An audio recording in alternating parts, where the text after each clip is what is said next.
അവൻ ആ 5 അപ്പവും 2 മീനും എടുത്തുകൊണ്ട് സ്വർഗത്തേക്ക് നോക്കി അവയെ അനുഗ്രഹിച്ചു, നുറുക്കി പുരുഷാരത്തിന് വിളമ്പുവാൻ ശിഷ്യന്മാരുടെ കയ്യിൽ കൊടുത്തു. വെറും 5 അപ്പവും 2 മീനും കൊണ്ട്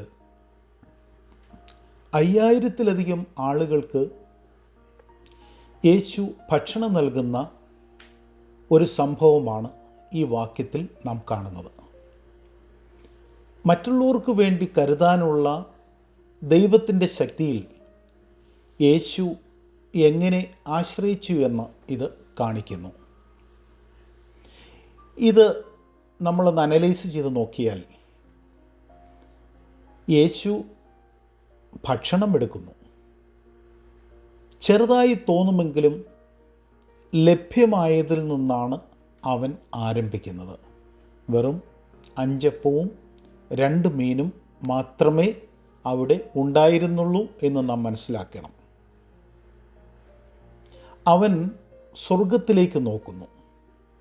ഇത് മനുഷ്യ വിഭവങ്ങളെ മാത്രമല്ല, ദൈവത്തെയും ആശ്രയിക്കണം എന്ന് കാണിക്കുന്നു. അവൻ നന്ദി പറയുന്നു. കൃതജ്ഞത അത്ഭുതത്തിന് മുൻപ് വരുന്നു എന്ന് കാണിക്കുന്നു.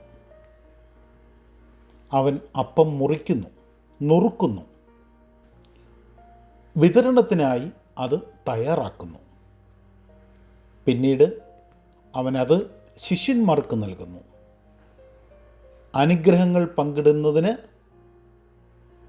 യേശുവിനെ തൻ്റെ ശിഷ്യന്മാർ സഹായിക്കുന്നു.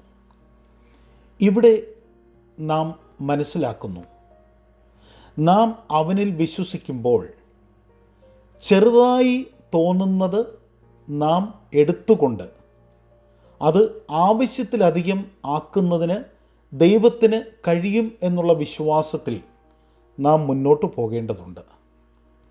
അപ്രകാരം ഒരു തീരുമാനത്തിലൂടെ ഈ നോമ്പുകാലത്തിൽ മുന്നോട്ട് പോകുവാൻ നമുക്ക് ദൈവം സഹായിക്കട്ടെ എന്ന് പ്രാർത്ഥിക്കുന്നു.